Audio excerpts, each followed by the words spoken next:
Praise Lord, praise lord.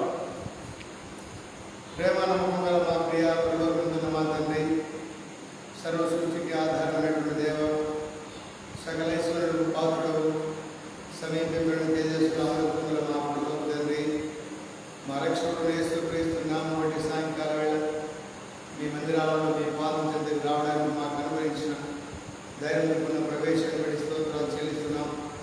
సృష్టికి ఆధారమైనటువంటి దేవ, ఆశ్చర్యమైనటువంటి వాడు, ఇశ్రాయేలు స్తోత్రుల మీద ఆశ్చర్యమైనటువంటి దేవుడు, మహిమగల సింహాసనం మీద ఆశ్చర్యమైనటువంటి దేవుడు, నిరంతరము పరిశుద్ధుడు పరిశుద్ధుడు పరిశుద్ధుడని మానక పొగడవలసినటువంటి పరలోకమందున్న మా తండ్రి, మీ అపారమైన ప్రేమ బట్టి మీ కనికరం బట్టి స్తోత్రాలు చెల్లిస్తున్నాం. నిరంతరం మా కొరకు విజ్ఞాపన చేస్తూ మమ్మల్ని కాపాడుతున్నటువంటి వినేతుడైన దేవ, ఇమోనియల్గా మాకు తోడై ఉన్నారు. ప్రభువే, మాకు అనుగ్రహించిన పాప క్షమాపణ, పరిశుద్ధత, గొప్ప రక్షణకై స్తోత్రాలు. మానవుడిలో మీకున్న ప్రేమను శిలువ మరణంగా రుజుపరిచిన దేవ, మా పాప పరిహారం కొరకు మీరు శిలువలో ఎక్కారు. మేమైతే జన్మంతోనే పాపం, తల్లి గర్భంలో పడినది వదులుకొని, తల్లి ఒడిలో పడినది వదులుకొని పాపంలో జన్మించిన వారు, పుట్టుకతోనే అబద్ధంలో తప్పిపోయిన వారు, పాపం వాడుక చేసుకున్నటువంటి వారు, ఇలాంటి మాయలు మీరు కనికరం చూపించిన ఆయన మీ ప్రేమను శిలువ మరణంగా రుజుపరిచి మా పాప పరిహారం కొరకే మా స్థానంలో అన్యాయ తీర్పును పొంది మరణించి సమాచారం తిరిగి లేచారు. జీవంతో కూడా నిరీక్షణ మాకు కలిగించారు ఆయన. మీరు తిరిగి లేచడం ద్వారా మరి పరలోకానికి వెళ్ళి మా కొరకై స్థలం సిద్ధపరిచారు.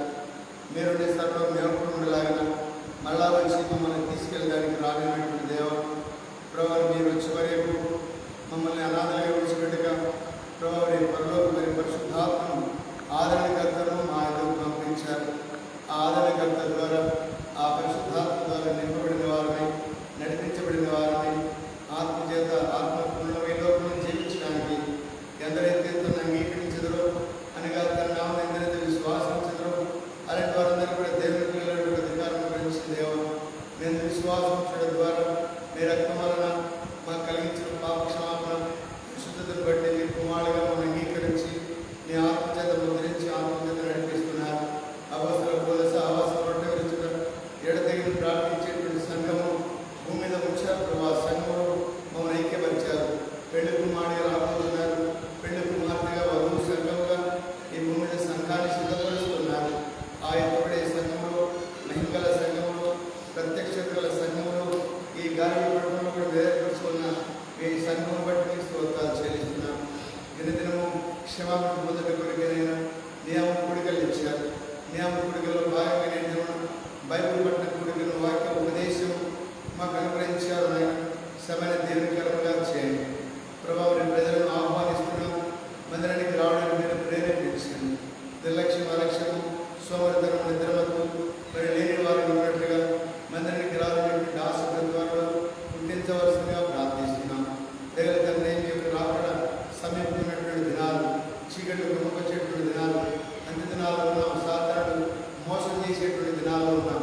ఏర్పరచబడినటువంటి వారిని సైతం మరి మోసపోయేటువంటి దినాలు. ఈ దినాలు మరీ జాగ్రత్తగా మీకు సమీపస్తులమై మిమ్మల్ని ఆనుకుని జీవించే వారమై, ఈ వాక్యం మా హృదయంలో ఉంచుకున్న వారమై, ప్రభావం ఉన్నట్లుగా నన్ను మా వ్యక్తిగత కుటుంబాలుగా నూతన పరిచయ సిద్ధపరచవలసిందిగా ప్రార్థిస్తున్నాను. దగ్గర సాయంకాల వేళ మా సమయాన్ని మాకు ఆసక్తికరంగా చేయండి. పాడే పాటలు మాకు మరి నూతనమైనదిగా ఉన్నట్లుగా సహాయం చేయండి. ప్రభువుని ముచ్చటించేటువంటి వాక్యం, బోధించే వాక్యం ఆస్వాదికరంగా చేయండి. వదనం చెల్లిస్తారు. వినేవారు, వీక్షించేవారు ప్రభువుని మేలు పొందినట్టుగా సహాయం చేయవలసిందిగా ప్రార్థిస్తుంది. పాటలు, వాయిద్యులు సమస్తం భయంకరంగా జరిగించింది. యేసు ప్రభువు నామమున స్తుతించి ప్రార్థించి వేడుకొనుచున్నాము తండ్రి. ఆమేన్. వార్డ్ సంఖ్య 653. యేసు క్రీస్తు నిన్న నేడు ఏకరీతిగానే ఉన్నాడని తర్వాత 653 పాట. మరి పాత పుస్తకాలు ఉంటే 750 ఉంటుంది. 750, 653 లేకపోతే పాత పుస్తకాలు అయితే 750 ఉంటాయి. యేసు క్రీస్తు నిన్న నేడు ఏకరీతిగానే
నేర్చుకున్నాం. ఇప్పుడు రకరకాలుగా మరి రాగాలు మార్చేసి పాడుకుంటున్నారు. కానీ 86లో వచ్చిన పాట అప్పుడు నేర్చుకున్న మార్టిన్ గారు వాళ్ళు పాడినటువంటి పాట 665 పాట. 665 మన ప్రభు యేసు వచ్చాడు వేలని పాట. 665 ఉందా నాకు, లేకపోతే 563 ఉంటుంది. మిగతా రైట్ 665.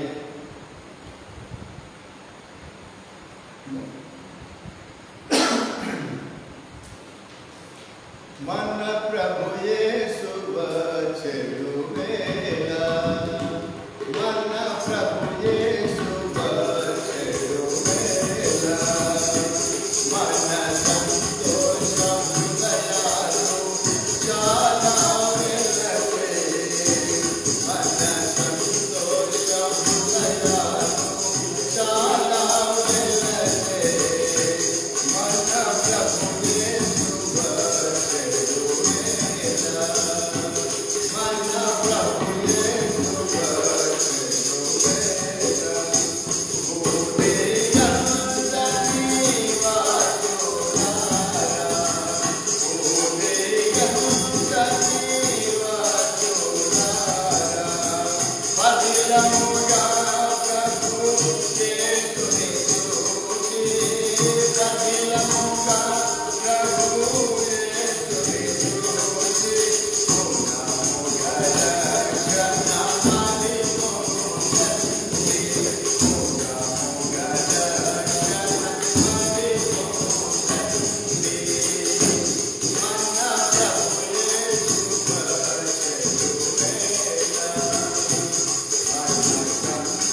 రెండవ అధ్యాయం.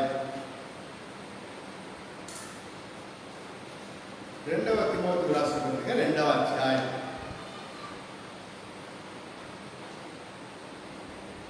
21-22 వచనాలు కలిసి చూద్దాం. 21-22 వచనాలు. తిమోతికి రాసిన 2వ పత్రిక 2వ అధ్యాయం 21-22 వచనాలు. ఎవడైనా వీటిలో చేరక అందరూ కలిసి ఎవడైనా వీటిలో చేరక తను తాను పవిత్రపరచుకునిన ఎడల వాడు పరిశుద్ధపరచబడి యజమానుడు వాడుకున్నటకు అర్హమైన పాత్రే ప్రతి సత్కారంలో సిద్ధపరచబడిన ఘనత నిమిత్తమైన పాత్రేయుడును.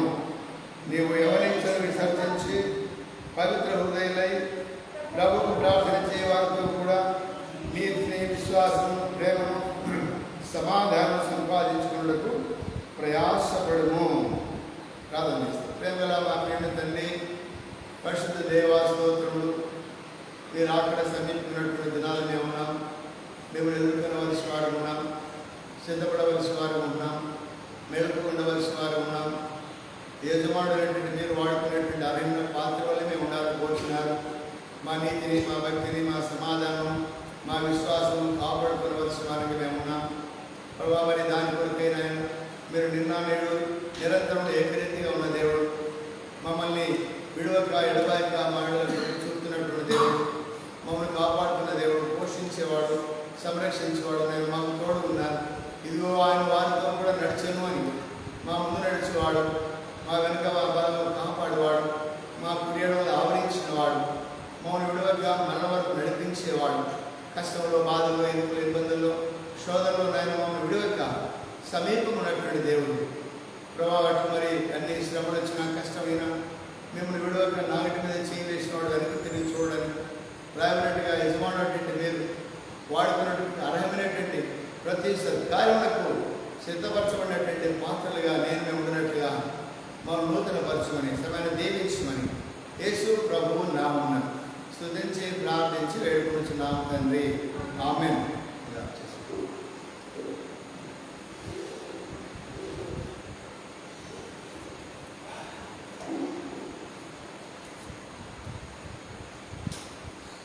రాత్రికాల సమయంలో మరి యజమానుడు వాడుకొనుటకు అర్హమైనటువంటి పాత్ర, పరిశుద్ధపరచబడిన పాత్ర, ఘనమైన పాత్ర, యోగ్యమైన పాత్ర, ఫలించే పాత్ర, ఉపయోగపడేటువంటి పాత్ర, ఇలాంటి పాత్రలుగా ఈ లోకంలో మనము సిద్ధపరచబడాలి అనేటువంటిదే ప్రభుత్వ ఉద్దేశం. పౌరుడు రాస్తున్నాడు, మరి గొప్ప ఇంట్లో రకరకాల పాత్రలు ఉంటాయి. అయితే ఆ పాత్రలు కూడా ప్రతిదానికి పని ఉంది. మందిరంలో నీకు నాకు కూడా పని ఉంది కనుక మందిరంలో ఉన్నటువంటి దేవుడిని కూడా ఏదో విధంగా ప్రభుత్వ పరిచయంలో పాలు పొందవలసినటువంటి వారిని, రక్షణ పొందిన నీవు నేను, ప్రభు చేత విమోచించబడినటువంటి నీవు నేను, ఈ లోపల ఎన్నో రకాల కష్టములు, బాధలు మనం అనుభవించవలసినటువంటి వారిని, వాటి కూడా వెళ్ళినప్పుడే మనము సువర్ణ వలె చేయబడతాం. అందుకనే అక్కడ మొదటి మరి పేతురు పత్రికలో రాయబడింది, మొదటి పేతురు 1వ అధ్యాయము 7వ వచనంలో రాయబడిన మాట ఏంటంటే, మరి 7వ వచనంలో నశించిపోవు సువర్ణము అగ్ని పరీక్ష వలన శుద్ధపరచబడుతున్నది. చూడారా, నశించిపోయేటట్టు నీవు నేను కూడా మరి అగ్ని పరీక్ష లాంటి పరీక్షలు గుండా వెళితేనే మనలో పరిశుద్ధత వస్తుంది. కానీ విశ్వాస జీవితంలో ఎన్నో శ్రమలు, పరీక్షలు, ఇబ్బందులు, కష్టాలు అన్నింటిలో కూడా మనం వెళ్ళవలసినటువంటి వారిగా ఉండాలి. ఇప్పుడు ఆ బంగారు శుద్ధి చేయబడాలంటే నేను అగ్నిలోనికి వెళ్ళను, నేను అందులో ఉండను, నేను కాలను, నేను ఇట్లే ఉంటానంటే నీలో శుద్ధి రాదు. విశ్వాస జీవితంలో మరి రకరకాల శోధనలు, మరి మందిరానికి వెళ్ళాలంటే ఎండ ఉండొచ్చు, వర్షం ఉండొచ్చు, చలి ఉండొచ్చు. నేను ఎండకు బయటికి రాను, చలికి బయటికి రాను, నేను వర్షానికి బయటికి రాను. నాకు మరి ఆత్మీయత కావాలి, పరలోకం కావాలి, లేదా ఇంకేదో ఆశీర్వాదాలు కావాలంటే అయ్యే పని కాదు. విడారా, విశ్వాస జీవితంలో శ్రమలు అనుభవించిన తర్వాతనే అవి చూడండి. ఇక్కడ అపొస్తలుల 14వ అధ్యాయము 22 వచనంలో పౌలు చెప్తున్నాడు. అపొస్తలుల 14వ అధ్యాయం 22 వచనంలో శిష్యుల మనస్సులను దృఢపరచి విశ్వాసమునందు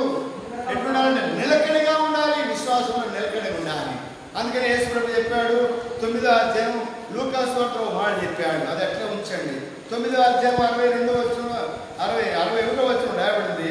62లో యేసు 62వ వచనం 9వ అధ్యాయం 62వ వచనంలో యేసు నాగటి మీద చేయి పెట్టి వెనుక తట్టు చూచువాడు ఎవడైనా సరే, ఎంత గొప్పవాడైనా సరే, చదువుకున్నవాడైనా సరే, లేదా లోకంలో మంచి అంతస్తు కలిగినటువంటి వాడు దేవుని నమ్మి మందిరంలో వచ్చినప్పటికీ సరే, పేదవాడైనప్పటికీ సరే, నాగటి మీద చేయి వేసినవాడు వెనక తట్టు చూస్తే ఆ పొలం ముందుకు సాగదు, ఆ సేద్యం సరిగా ఉండదు.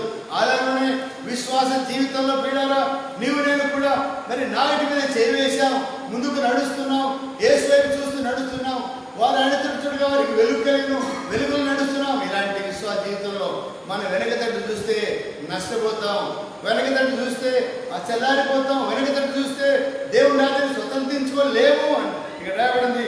దేవుని రాజ్యమును మరి దేవుని రాజ్యమునకు అర్హుడు కాడు. మన వెనకంజ వేస్తే ఆగిపోతే, చల్లారిపోతే, మరి సోమలమైపోతే దేవుని రాజ్యం మన అర్హత కోల్పోతాం బిడ్డారా. విశ్వాస జీవితంలో మనం మరి దేవుని రాజ్యాన్ని పొందాలనేటువంటిదే. దేవుని రాజ్యాన్ని పొందాలంటే ఈ లోకంలో శ్రమను, కష్టాన్ని, బాధను మరి అనుభవించవలసినటువంటి వారిగా మనం ఉండాలి. దేవుని రాజ్యము మరి భోజనం పానీయం కాదు, నీతి సమాధానం పరిశుద్ధాత్మ ఆనందంతో కూడినటువంటిది. అనగా నీతిని బట్టి జీవించాలంటే కష్టం వస్తుంది. మరి నీతి సమాధానం జీవించాలంటే కొన్ని అవమానాలు ఎదుర్కోవాల్సి వస్తుంది. ఇలాంటి పరిస్థితులు కూడా వెళ్ళినప్పుడే యజమానుడు వాడుకునేటువంటి అర్హమైనటువంటి పాత్రగా, పరిశుద్ధపరచబడినటువంటి పాత్రగా, మరి సువర్ణ వలె చేయబడేటువంటి పాత్రగా దేవుని రాజ్యానికి మనం అర్హులుగా చేయబడతామని దేవుని యొక్క వాక్యం మనకు తెలియపరిచేది ఉన్నది. వీడాలి ఈ రాత్రికాల సమయంలో మరి వెనక తట్టు చూచేటువంటి పరిస్థితి మనలో లేకుండా దేవుడు మార్పు లేనివాడు, మాట తప్పని మాట ఇచ్చి నెరవేర్చేవాడు. చూడండి, మలాకి గ్రంథము 3వ అధ్యాయం 6వ వచనంలో, మలాకి గ్రంథము 3వ అధ్యాయం 6వ వచనంలో రాబడిన మాట ఏంటంటే, యెహోవాను నేను మార్పు లేనివాడును. ప్రారంభుడి ఆదాము నుండి ఏదైతే చెప్తూ వచ్చాడో నేను నీతో నాతో కూడా అదే మాట చెప్తున్నాడు. దాన్ని నెరవేర్చేటువంటి వాడు, మాట తప్పలేదు. కనుక ఆదాము సృజించినప్పుడు, అవడు సృజించినప్పుడు ఏ నిబంధన అయితే చేశాడో, ఏ మాట అయితే సెలవిచ్చాడో అది నేటి వరకు కూడా మార్పు లేకుండా, మాట తప్పకుండా నెరవేరుస్తూనే వస్తున్నాడు. పిల్లల మాట తప్పేటువంటి వాడు కాదు. మరి ఆ విధంగా మార్పు లేని వాడును. యాకోబు సంతతి వలన మీరు లయం కాలేదు కనుక నేను మాట తప్పకుండా మిమ్మల్ని లయం కాకుండా కాపాడుతూనే ఉన్నాను. అయితే మీరే మాటికి మార్పు చెందుతున్నారు, మాటికి మరి కదిలిపోతున్నారు, మాటికి చల్లారిపోతున్నారు, మాటికి పడిపోతున్నారు, పడిపోయి తప్పిపోయి లేస్తూనే ఉన్నారు. అయితే దేవుడు మార్పు లేని వాడు కనుక ఈ రాత్రికాల సమయంలో దేవుడు మనను మరి పరిశుద్ధమైనటువంటి పాత్రగానే ఉండాలి. దాని కొరకే ప్రభువునందు మనం నిలిచి ఉండాలి. ప్రభువునందు నిలిచి ఉంటేనే, ప్రభువును పట్టుకుంటే మరి మనలను పడిపోకుండా, జారిపోకుండా, వెనకకి వేయకుండా, వెనక్కి చూడకుండా కుడి ఎడమలు మనల్ని ఆవరించి నడిపించేటువంటి వాడు ఉంటాడు. చూడండి, యోహాను సువార్త 15వ అధ్యాయము 5వ వచనంలో రాబడిన మాట ఏంటంటే, యోహాను సువార్త 15వ అధ్యాయం 5వ వచనం, ద్రాక్షవల్లిని నేను, తీగలు మీరు, ఎవడు నా యందు నిలిచి ఉండునో, నేను వారి యందు నిలిచి ఉండును, ఎవరి యందు నేను నిలిచి ఉండునో, నేను ఎవరి యందు నిలిచి ఉండునో. ఆ మాట చదవలే. ఎవడు నా యందు నిలిచి ఉండునో, నేను ఎవరి యందు నిలిచి ఉండునో వాడు బహుగా ఫలించును. కనుక మనం ఆయన యందు ఉండాలి, ఆయన మన యందు నిలిచి ఉండాలి. అప్పుడే మనం వెనక తట్టు చూడము, అప్పుడే మన శ్రమల్లో మనకు తోడై ఉంటాడు. ఆయన మన యందు నిలిచి ఉంటే, మనం ఆయన యందు నిలిచి ఉంటే మనం పడిపోయిన లేవనెత్తుతాడు, కురింగిపోయిన లేవనెత్తుతాడు, అలసిపోయినప్పుడు లేవనెత్తుతాడు, నడలేనప్పుడు నడిపిస్తాడు, బాగున్నప్పుడు భుజాన్ని పెట్టుకుంటాడు, చంకన పెట్టుకుంటాడు, నడిపించేటువంటి వాడిగా ఉంటాడు. బిడారా ఎంతవరకు అంటే మరణం వరకు నడిపిస్తాడు, దేవుని రాజ్యానికి వెళ్ళే వరకు నడిపిస్తాడు. మార్పు లేని దేవుడు, మాట తప్పని దేవుడు. ఇక్కడికి విశ్వాస జీవితంలో మన యజమానుడు మరి వాడుకోవడానికి అర్హమైనటువంటి పాత్రగా ఎక్కడ తప్పిపోతున్నామో, ఎక్కడ జారిపోతున్నామో వాటి విషయమే దేవుడు సరి చేస్తూ, చక్క చేస్తూ దాని కొరకు సంఘమును పెట్టాడు, సంఘంలో నియమ కూడికలు పెట్టాడు, దాని కొరకు సరి చేయబడడానికి. బిడ్డలారా, విశ్వాస జీవితంలో మనం చక్కబెట్టబడాలి అంటే, సరి చేయబడాలంటే ఇబ్బంది అయినటువంటి పొరుగులకు వెళ్ళాలి, కష్టాలను ఎదుర్కొనవలసిన వారిగా మనం ఉండాలి.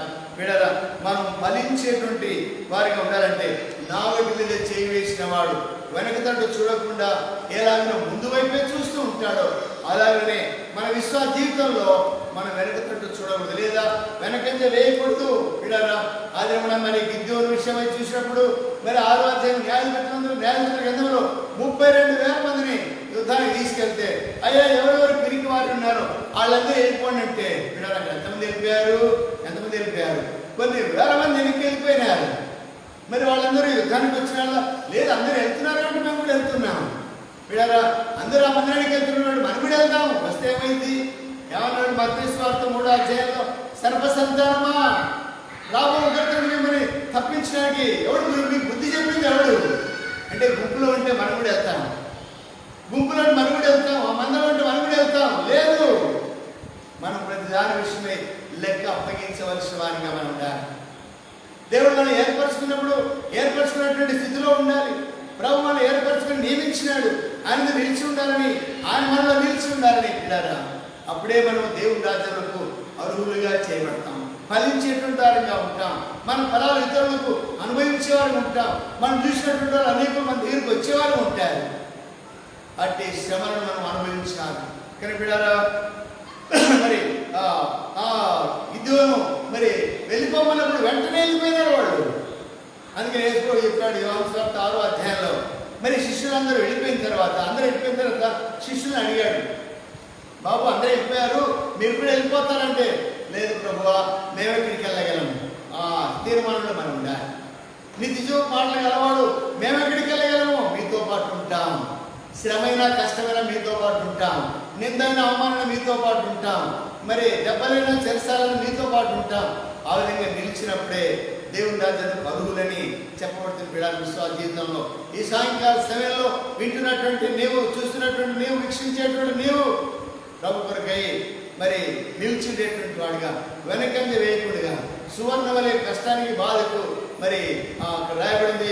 1 పేతురు పత్రిక 4వ అధ్యాయం 1వ వచనంలోను, 1 పేతురు పత్రిక 4వ అధ్యాయం 12వ వచనంలోను శ్రమలు అనుభవించవలసినటువంటి వారిని.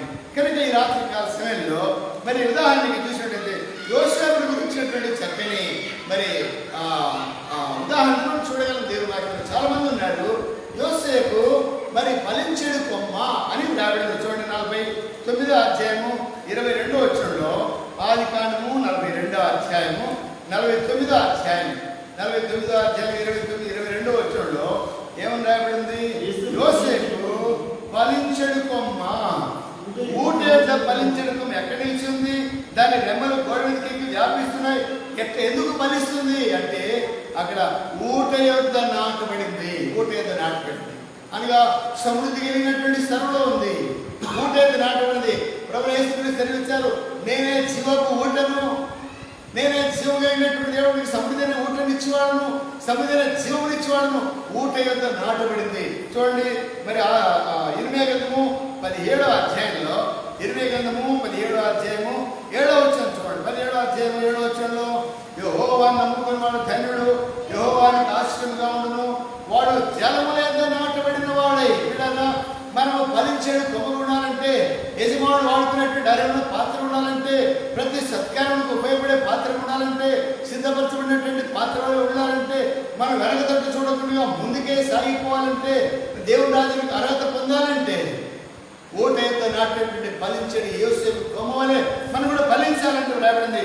వానికి వాడు జలములతో నాటబడిన చెట్టు వలె ఉండును, అది కాలువల ఓరను, దాని వేరుడు కన్నును, మెట్టకెళ్ళను, దానికి భయపడదు, దాని ఆకు పచ్చగా ఉండును, వర్షము లేని సంవత్సరమున చింతనందను.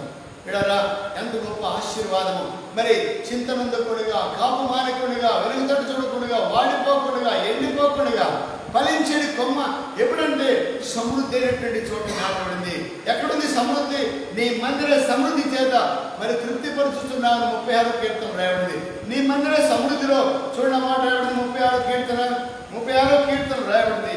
ఎక్కడ సమృద్ధి ఉంది అని మనం ఆలోచించినప్పుడు చూడండి, 36వ కీర్తన 8వ వచనం రాయబడింది. నీ మందిరం యొక్క సమృద్ధి వల్ల ఎక్కడుంది సమృద్ధి? మంచి మరి సాఫ్ట్వేర్ జాబ్ చేస్తే లేదు, లేదా మంచి కంపెనీలో ఉద్యోగం చేస్తే సమృద్ధి లేదు, సంతృప్తి లేదు.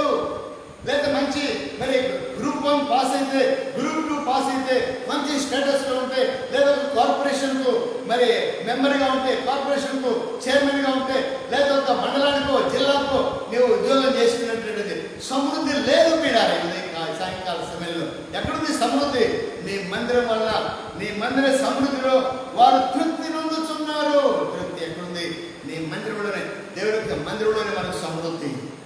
ఇటు సమృద్ధిని మనం లోకంలో ఉద్యోగం చేసుకోవచ్చు, మంచి స్థాయి ఉండొచ్చు, కానీ ఆత్మస్మైనటువంటి సమృద్ధి దేవుడి మందిరంలోనే అనేటువంటి నిజాన్ని, అలాంటి సత్యాన్ని మనం ఎప్పుడైతే ఎరుగుతామో మనం సమృద్ధి అయినటువంటి జీవితాన్ని కలిగి ఉంటాం. ఆకు వాడకుండా ఉంటాం, మరి కాపు మానకుండా ఉంటాం.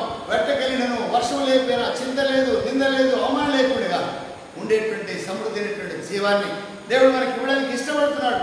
నీ మందిరం యొక్క సమృద్ధి విడరా మరి ఎక్కడుందంటే, మరి ఆ కాలంలో ఓరలో నాటినటువంటి చెట్టు వలె, ఆకు వాడక తన కాలంలో మరణించిన చెట్టు వలె ఉంటుంది.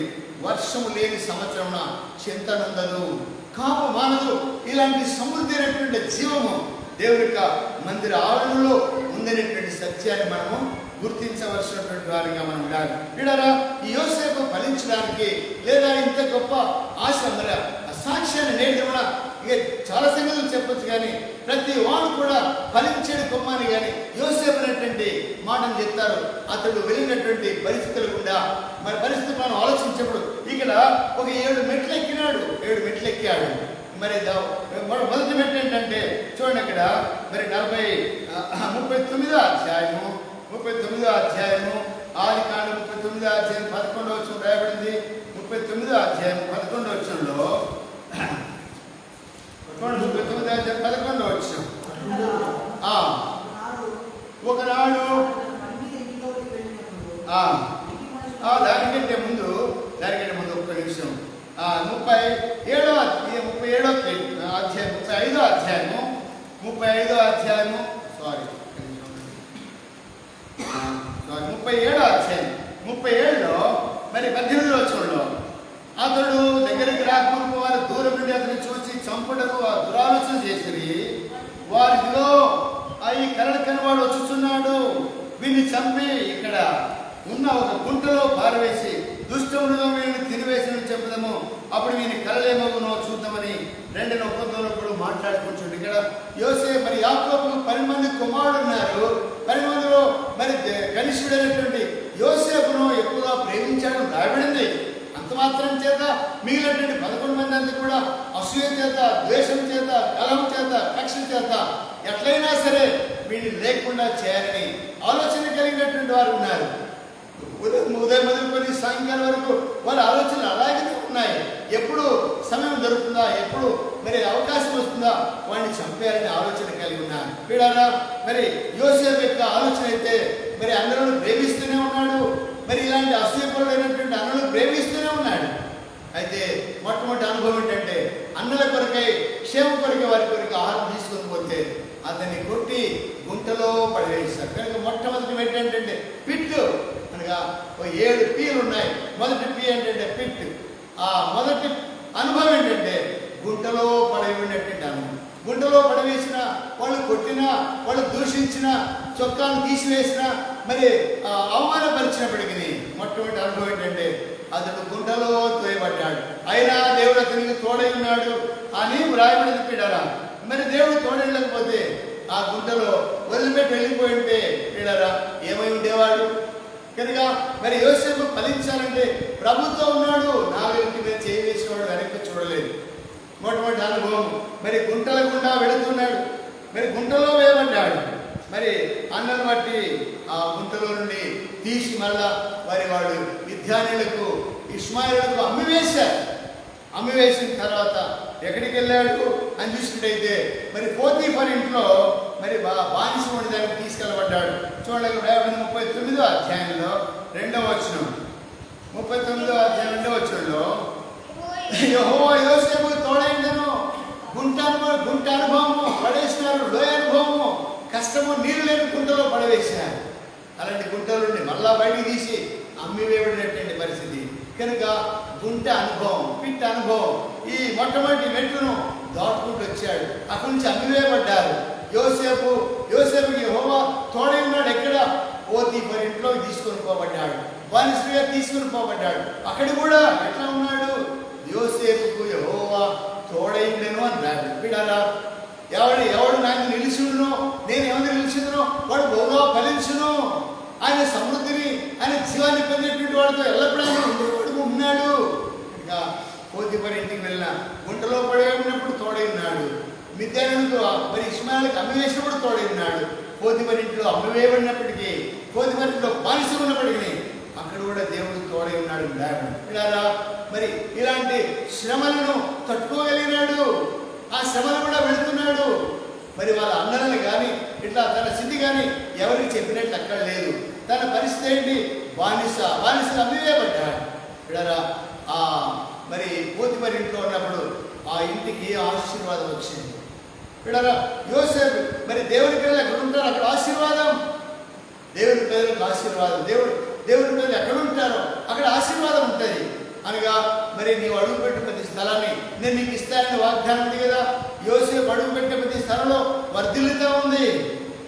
ఆ దినం నుండి యోసేపు పోతీఫర్ ఇంట్లో ఉన్నంత కాలము ఆ పోతీఫర్ ఇల్లంతా కూడా ఆశీర్వాదం అయిపోయింది, సంతోషమైపోయింది, సమృద్ధి అయిపోయింది, వెట్ట లేకుండా అయిపోయింది, కాపు మానకుండా ఉండేటువంటి పరిస్థితి వచ్చేసింది. మరి సమృద్ధి, సంతృప్తి, సమాధానం మరి పెరిగిపోతుంది. కారణం యోసేపును బట్టి. వీడారా మరి అంత మాత్రం కాదు, రాబడింది చక్కని మాట. మరి యోసేపును బట్టి చూడక రాబడింది 5వ వచనంలో, 5వ వచనం. కనుక వీడారా యోసేపును బట్టి ఆ పోతీఫరు ఆశ్రయించబడింది. కనుక అది గమనించినటువంటి పోతీఫరు ఇంటి మీద అధికారిగా చేశాడు. ఆశీర్వాదము, అధికారం వచ్చింది ఇప్పుడు. కనుక ఆ ఇంటి అంతటి మీద, ఇంట్లో పనిచేసే వాళ్ళ మీద, పొలం మీద, మరి పంటల మీద, ఇల్లు మీద, అన్నిటి మీద సర్వాధికారం కలిగినటువంటి వాడైనాడు. ఈ అనుభవం వెళ్లకుండా ఉండేట్లయితే ఈ ఆశీర్వాదం వచ్చేది కాదు. గుంట అనుభవం అనుభవించకపోతే ఈ ఆశీర్వాదం వచ్చేది కాదు. అతన్ని బట్టి పోతీఫరు ఆశ్రయించబడేది కాదు. ఆ పోతీఫరు ఇంటికి అధికారిగా ఉండేటువంటి వాడు కాదు. బిడ్డలారా, కనుక యోసేపు యొక్క మొట్టమొదటి మెట్టు ఏంటంటే మరి గుంట అనుభవం కూడా వెళ్ళి ఆశ్రయించబడ్డాడు. ఆ తర్వాత లేనిపోని నేరం తన మీద పడినట్లుగా మనం చూస్తాం. ఆ నేరం బట్టి 2వ మెట్లోకి వస్తున్నాడు. రండి మరి 2వ మెట్లోకి చూడగల 39వ అధ్యాయము 15వ వచనం చూసినట్టయితే 15వ వచనంలో, నేను బిగ్గరగా కేకలు వేయవాడు విని నా దగ్గరికి వచ్చి నా వస్త్రమును విడిచిపెట్టి తప్పించుకొని బయటికి పారిపోయాను. వారితో చెప్పాను. అతని యజమానుడు ఇంటికి వచ్చే వరకు ఆ వస్త్రం తన దగ్గర ఉంచుకొను. అప్పుడు ఆమె తన భర్తతో ఈ మాటలు చొప్పున చెప్పాను, నీవు మన ఎంతకు తెచ్చిన హెబ్రీ దాసుకొని ఎగతాళి చేయడం నా దగ్గరికి వచ్చాను. నేను బిగ్గరగా కేకలు వేసినప్పుడు వాడు తన వస్త్రము నా దగ్గర విడిచిపెట్టి తప్పించుకొని బయటికి పారిపోయాను అన్నాను. ఇక్కడికి ఎంత భయంకరమైనటువంటి మోసంతో ఉన్నటువంటి మాటలు చెప్తామని చూడండి. ఆ పోతీఫరు భార్య ఇక్కడ మరి నేరం మోపబడుతుంది. ఇక్కడ మరి అందరూ నేరం మోపి కుంటలు వేశారు. అక్కడ దేవుడు తోడని బయటకు తీసుకొచ్చాడు. పోతీఫరు ఇంట్లో మరీ గొడవనటువంటి భయంకరమైనటువంటి నేరం మోపబడింది. అప్పుడు మరి ఆ లేనిపోని అబద్ధము మరి చెప్పినప్పుడు ఏం చేస్తూ వచ్చాడు ఆయన?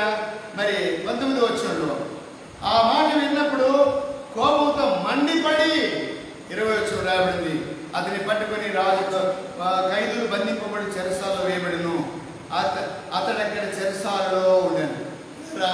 2వ అనుభవం ఏంటంటే చెరసాల, ప్రిజన్, పిట్టు ప్రిజన్.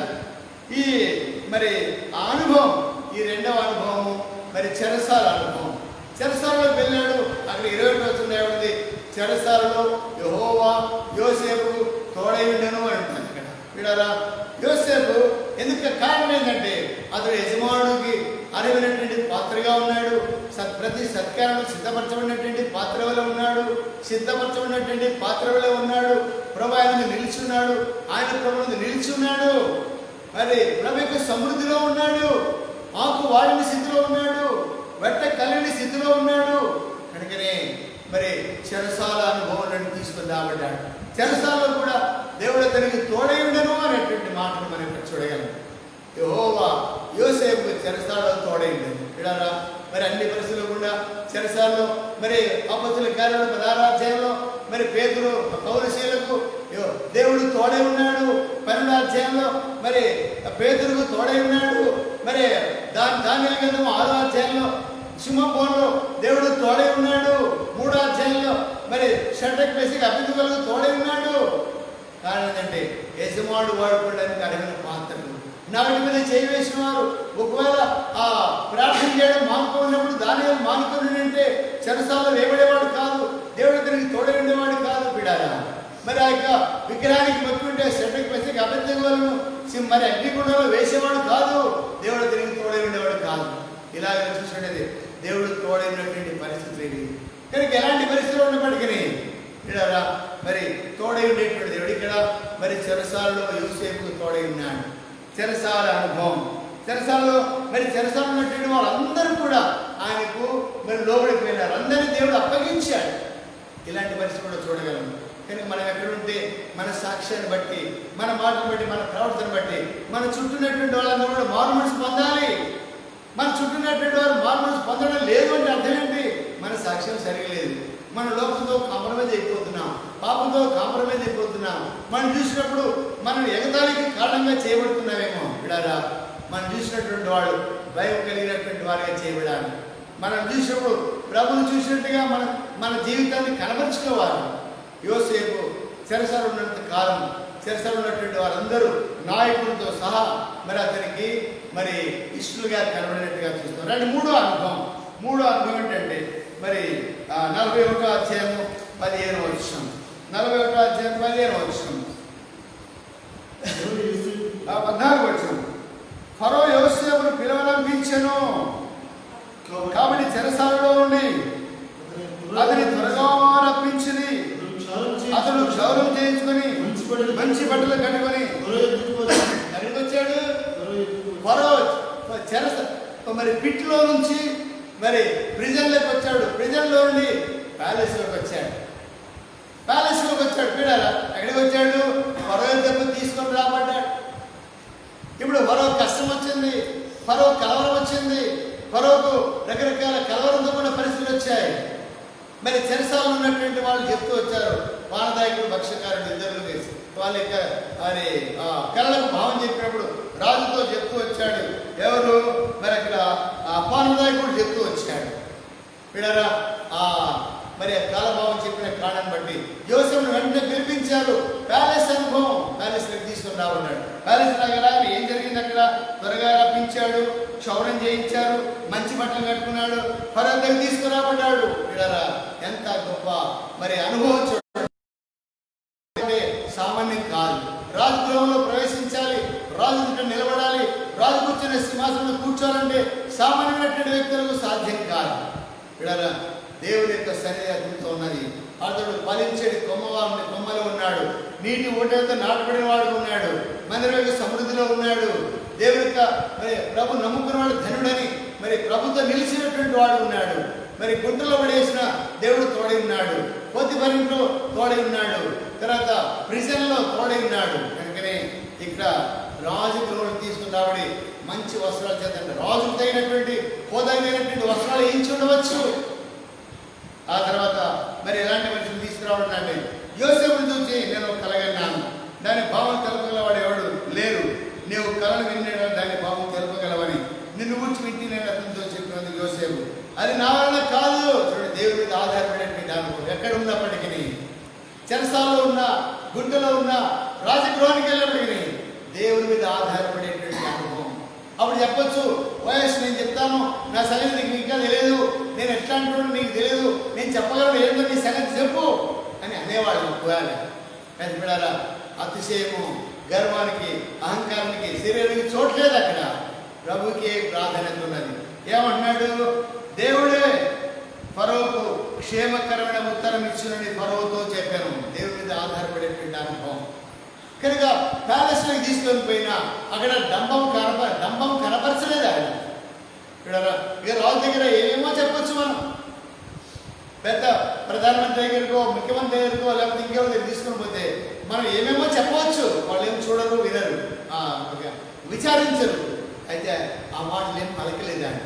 దేవుడే ఫరోకు క్షేమకరమైనటువంటి ఉత్తరం ఇచ్చను, నా వల్ల కాదని, దేవుడు ఇవ్వకపోతే నేనేం చేయలేదని దేవుడి మీద ఆధారపడేటువంటిది మరి తాను అలవాటు చేసుకున్నాడు మొదటి నుంచి కూడా. కనుక ఇక్కడ మరి గుంటలో నుండి మరి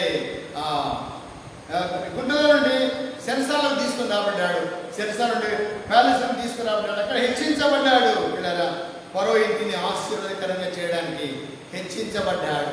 మరి ఆ కళ భావం చెప్పగానే అతన్ని ఏ విధంగా హెచ్చించాడో ఒకసారి చూద్దాం.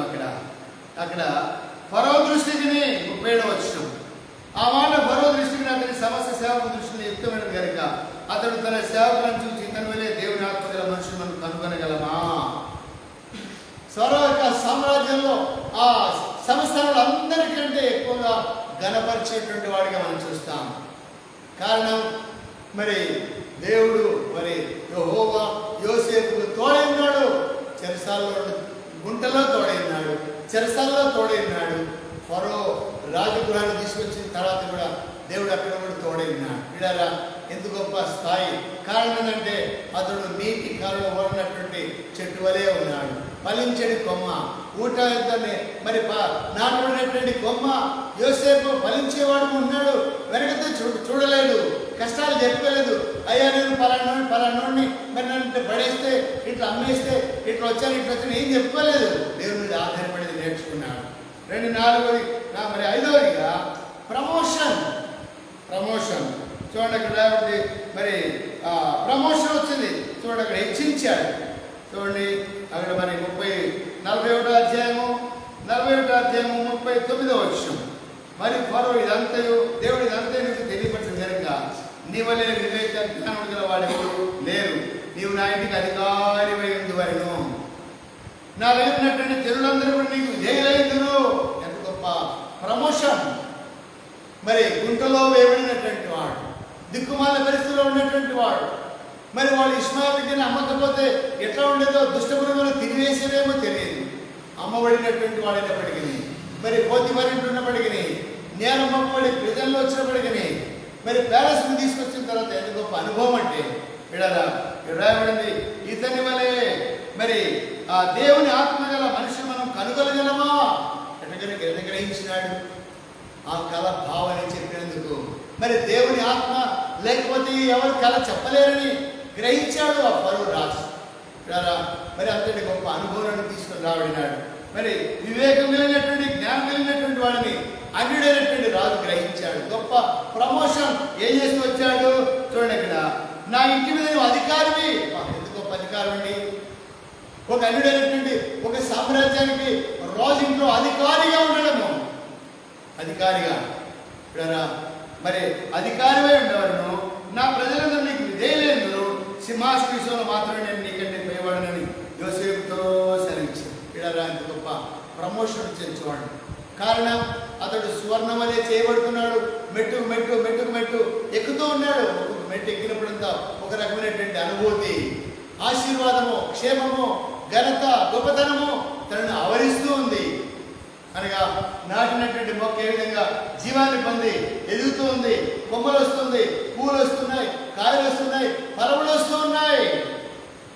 కారణం ఏంటంటే ఆ చెట్టు మరి ఆ ఊటన నాటబడినటువంటి అనుభవంలో ఉంది, సమృద్ధిగా స్థలంలో నాటబడింది. కనుక నీవు నేను మందిరంలో నాటబడినటువంటి అనుభవం. నీ మందిర సమృద్ధి వల్ల వాళ్ళు త్రాగుతున్నారు. మందిరం యొక్క సమృద్ధిలో ఉన్నావా? మందిరంలో నాటబడిన అనుభవం ఉన్నదా? వీటి అనుభవాన్ని యోసేపు కలిగిన కనుకనే దేవుడు తిరిగి తోడై ఉన్నాడు. దేవుడు మనకు తోడై ఉండాలంటే ఊరికేదో బైబిల్ పట్టుకుని తిరిగితే కుదరదు, పేరు పెట్టుకుంటే కుదరదు. ఈ యోసేపు అంటే అనుభవం అంటే మరి ఆయన మందిరంలో నాటబడినటువంటి అనుభవము, వాక్యం మన హృదయంలో ఉండేటువంటి అనుభవము, వాక్యం ఉన్నటువంటి సమృద్ధిని గ్రహించేటువంటి అనుభవము, వాక్యాన్ని హృదయంలో ఉంచుకునేటువంటి అనుభవము, వాక్యానుసారంగా జీవించే అనుభవము, ప్రభువును సమృద్ధిగా అనుభవించేటువంటి అనుభవం మన జీవితంలో ఉండాలి.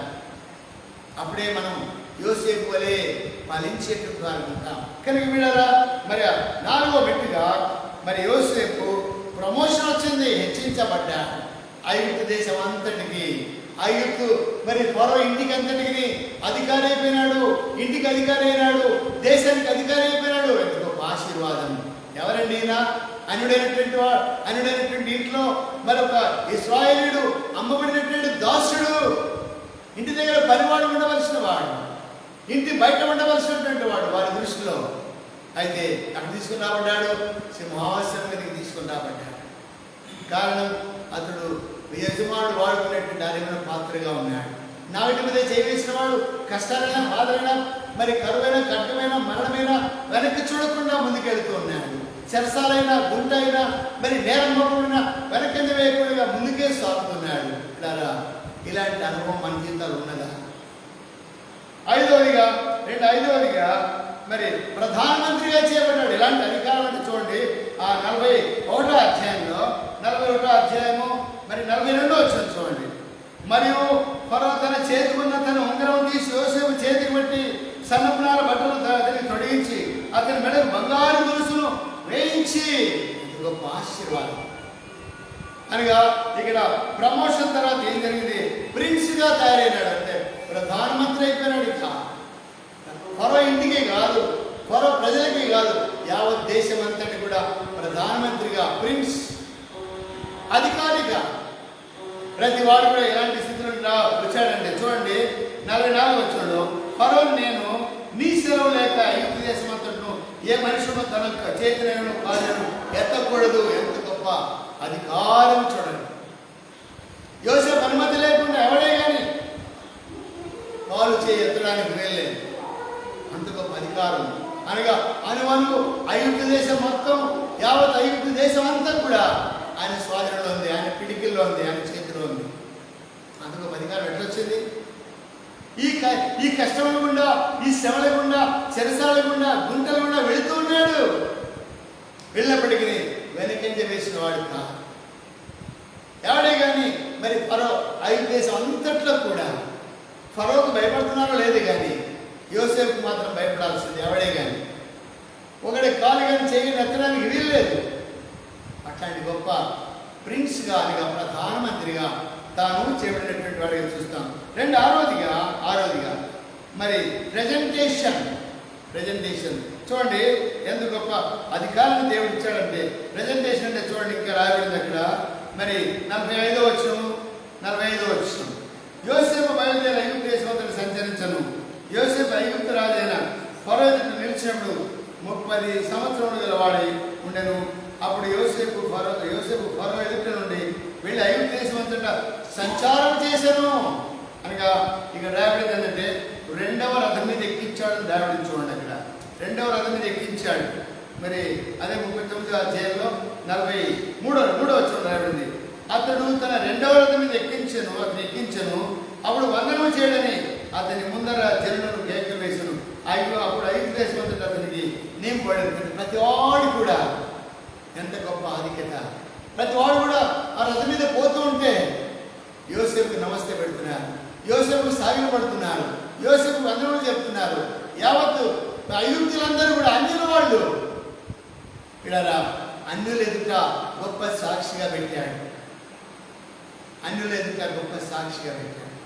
కనుక ఇట్టి అనుభవం విశ్వాస జీవితంలో మనకు అలాంటి అంత గొప్ప స్థానం లేకపోయినప్పటికీ మనం చూడగానే గౌరవము, మర్యాద, మనం చూసినప్పుడు గౌరవ మర్యాదలతో మనం మాట్లాడుతుంటే ఎవరైనా లోకంలో ఇలా మనం చూసినప్పుడు చిన్న చూపు చూసేటువంటి పరిస్థితి కాదు.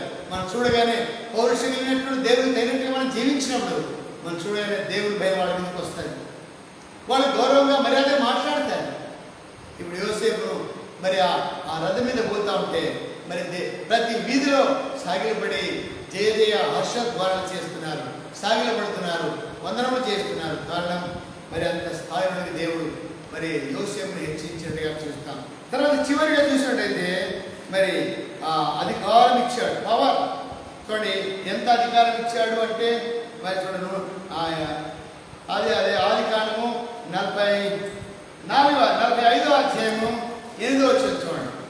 45వ అధ్యాయం 8వ వచనంలో, కాబట్టి దేవుడే కానీ మీరు నన్ను ఇక్కడికి పంపలేదు, ఆయన నన్ను ఫరోకు తండ్రిగా చేశాడు.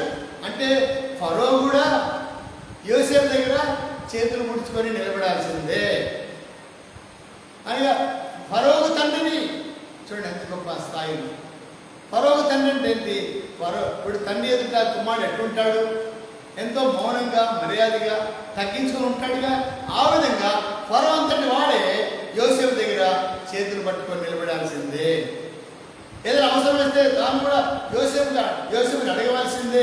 ఆ స్థితిలో ఉన్నాడు. తర్వాత ఫరోకు తండ్రి గారు అతని ఇంటి వారికి అందరికి కూడా ప్రభువు ఎవడే కానీ ఏం మాట్లాడడానికి లేదు. ఫరోకే తండ్రిగా, ఫరో ఏలిక, ఫరో తర్వాత ఫరోను మించినటువంటి వాడు ఎవరు లేరు అక్కడ.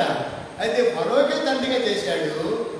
తర్వాత ఆ ప్రజలందరికీ కూడా ప్రభువుగా మూడోదిగా అతని ఇంటి వారందరికీ ప్రభువుగాను ఐగుప్తు దేశం అంతటికి ఏలుబడి.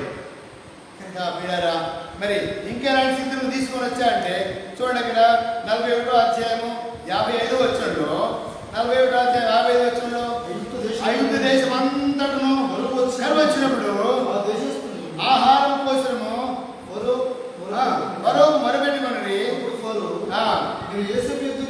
యోసేపు దగ్గరికి వెళ్ళి అది కనుక ఇంకా ఎంత గొప్ప అధికారం అంటే, అయ్యా ఫరో గారు, దేశంలో కరువు వచ్చింది, వర్షం లేదు, చెరువులు ఎండిపోయినాయి, బోర్లు ఎండిపోయినాయి, అన్ని ఎండిపోయినాయి, మా పరిస్థితి ఎండిపోయింది, తినడానికి ఏం లేదంటే ఫరో ఏమన్నాడు, నా చేతిలో కూడా ఏం లేదు బాబు, నేను కూడా తినాలంటే ఆయన అడగాల్సిందే అన్న పరిస్థితి వచ్చింది. అప్పుడు ఏమన్నాడు, మీరు వెళ్ళి మీ కష్టం ఏందో మీ బాధ ఏందో ఎవరు చెప్పు అన్నాడు. నాకు కాదు చెప్పాల్సింది. ఎవరికి చెప్పాలా? ఫరో యోసేపుకి చెప్పుకోండి, ఆయన మీకు సొల్యూషన్. ఆయన మీకు ఆహారం ఇచ్చేవాడు, ఆయన పోషించేవాడు, ఆయన సంరక్షించేవాడు, ఆయన అధికారి, నేను కాదు మీకు అధికారి. ఎంతటి గొప్ప స్థాయి తీసుకువచ్చాడు.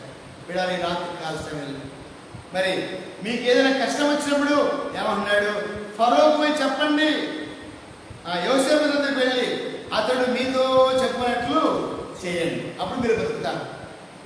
కనుక పిల్లరా ఈ రాత్రి కాల సమయంలో మరి 7వ మెట్టు ఏంటంటే ఫుల్ పవర్. కనుక సర్వాధికారం కలిగినటువంటి వాడైన దేశానికి ఏలికైపోయినాడు, ప్రభు అయిపోయినాడు, ప్రజలందరికీ కూడా ఏలికగా అయిపోయినాడు. ఆ ఐగుప్తులో సామ్రాజ్యానికి అంతా కూడా ప్రభు అయిపోయినాడు, ఫరోకు తండ్రిగా అయిపోయినాడు. కారణం ఏంటంటే చూడండి 46వ అధ్యాయంలో 46వ అధ్యాయంలో ఒక మాట ఉంది. 46వ అధ్యాయం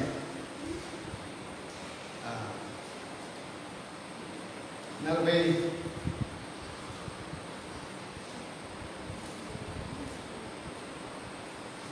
నేను దేవునికి భయపడేవాడును అని మాట ఉంటుంది యోసేపు గురించి.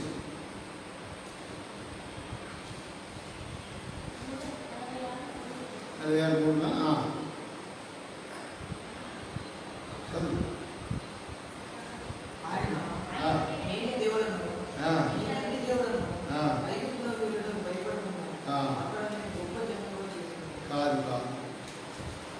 నేను దేవునికి భయపడేవాడును. 42వ అధ్యాయం 18వ వచనం.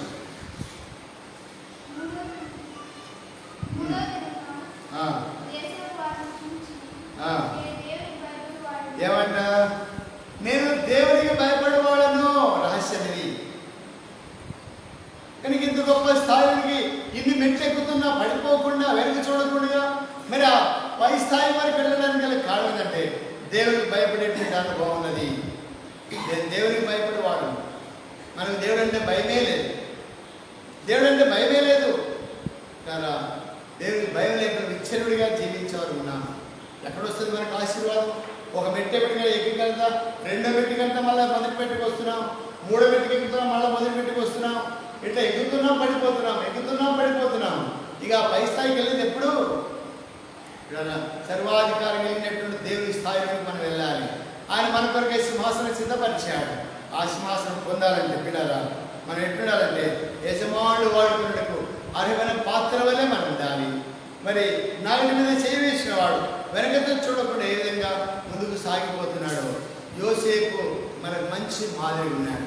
ఆ మాదిరిని మనం కలిగి జీవించినప్పుడే ఆ మాదిరి అయినటువంటి జీవితానికి వెళ్ళినప్పుడు యోసేపును అంచెలంచెలుగా దేవుడు గొప్ప స్థాయిలో తీసుకొని వచ్చి మరి ఇంకా 50 అధ్యాయం చూసినట్టయితే 50 అధ్యాయంలో ఇశ్రాయేలును పోషించేవాడైనాడు, సంరక్షకుడైనాడు, పోషకుడైనాడు, వాళ్ళని దీవించేవాడైనాడు. 50 అధ్యాయం చూసి చదవండి. తర్వాత ఎన్నో వచ్చి 50 అధ్యాయంలో 50 అధ్యాయము మరి అక్కడ 19 వచ్చి 25 వరకు మనం చదివినట్టయితే ఇశ్రాయేలును ఐగుప్తు దేశాన్నే కాదు, ఇశ్రాయేలు పోషించేవాడు, సంరక్షకుడు, మరి వాళ్ళకి పోషకుడైనాడు, వాళ్ళకి తండ్రి వల్లే ఉన్నాడు, వాళ్ళకి ఏలిక వల్లే ఉన్నాడు. 25 వచ్చేవాడు చూసినట్టయితే వాళ్ళని ఆదరించేవాడు, వాళ్ళతో ప్రీతిగా మాట్లాడేవాడైనాడు. ఇలాంటి వాడు చేయడానికి కారణం అంటే అతడు గోతిలో నుండి పవర్ గొప్ప అధికారులను తీసుకుని రావడానికి గల కారణం ఈ 7 మెట్లు ఎక్కుతూ వచ్చాడు. అట్లాగే మరి మనము అట్లాంటి సముద్రంలో తీసుకురావడాలంటే దేవుడికి భయపడేటువంటి అనుభవం మనలో ఉండాలి. అప్పుడు దేవుడు దీవిస్తాడు. ప్రార్థన చేస్తాం. ప్రేమగల మా తండ్రి, పరిశుద్ధ దేవ స్తోత్రం ఆయన, ఎంతైనా నమ్మదగిన వాడు, నిరంతరం స్తోత్రాలు ప్రభు. మీకు భయపడేటువంటి వారి మీద కనికరం తరతరం ఉన్నది. సాయంకాల సమయంలో ఆయన యజమానుడు మీరు వాడుకోవడానికి అడిగినటువంటి పాత్రగా మేము ఉండాలని మమ్మల్ని ఏర్పరచుకున్నారు, మమ్మల్ని పిలిచారు, మమ్మల్ని మీ మందిలో చేర్చుకున్నారు.